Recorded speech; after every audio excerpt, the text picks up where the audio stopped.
If you have a sequence A sub n and we want to indicate that we want the sum of the first n terms of that sequence, we would have to write it as A sub 1 plus A sub 2 plus A sub 3 and so on until A sub n. There is a concise notation to denote the sum of consecutive terms of a sequence, and that notation is called the sigma notation, and using it we would write the sum A sub 1 plus A sub 2 plus A sub 3 plus A sub n as a sigma. You see k equal 1 on the bottom and on the top, and then there is ak. So let's discuss the notation, what every symbol in that notation means. The sigma is the Greek letter S, and it stands for a sum, or it can be translated as add. So the sigma as a symbol will tell us add.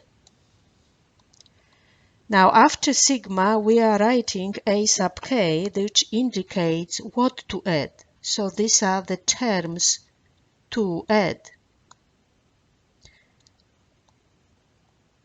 Now the number k equals 1 on the bottom tells us where to start, with what term of the sequence start. So we'll say start with k equal 1 and therefore start with A sub n when k is equal 1.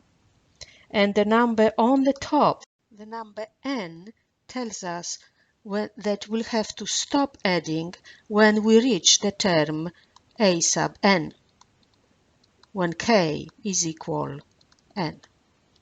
So for example, if we have a sum from k equal 1 to 52 over 1 over k,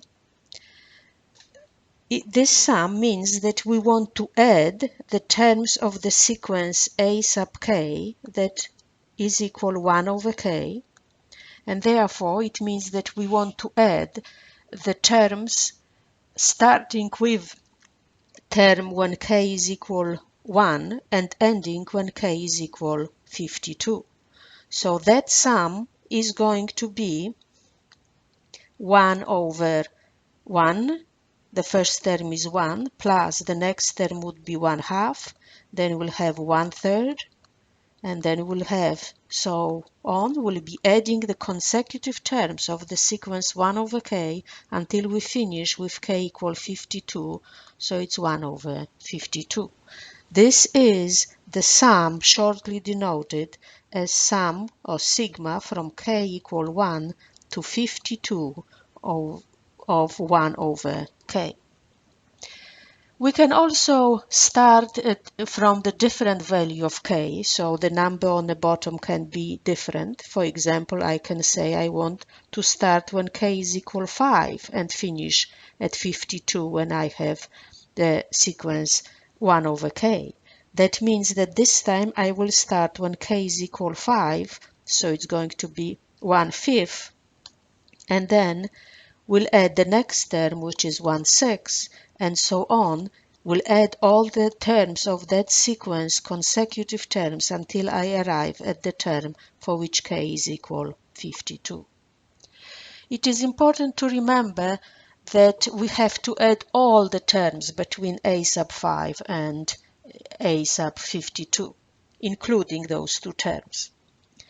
One more remark that has to be made here: it doesn't matter whether we are using the letter k as index or any other letter. So we can write that the sum from k equal 1 to 52 of 1 over k, this is the same as the sum, and now I will use letter, let's say m, from m equal 1 to 52, but then I have to change the letter within the sequence. It's going to be m as well. I can use letter I, often used when dealing with the sigma notation. So from I equal 1 to 52, and now I will change the letter to I.